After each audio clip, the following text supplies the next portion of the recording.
Nagsasagawa na ng manhunt operation ng Philippine National Police laban kay dating presidential spokesperson Harry Roque.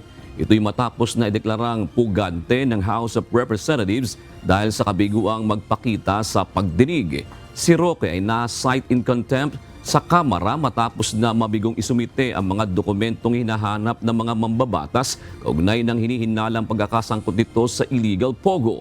Ayon kay PNP Public Information Office Chief Police Colonel Gene Fajardo, nagtungo na ang Criminal Investigation and Detection Group sa dalawang nakalistang address ni Atty. Roque, subalit bigo itong matagpuan.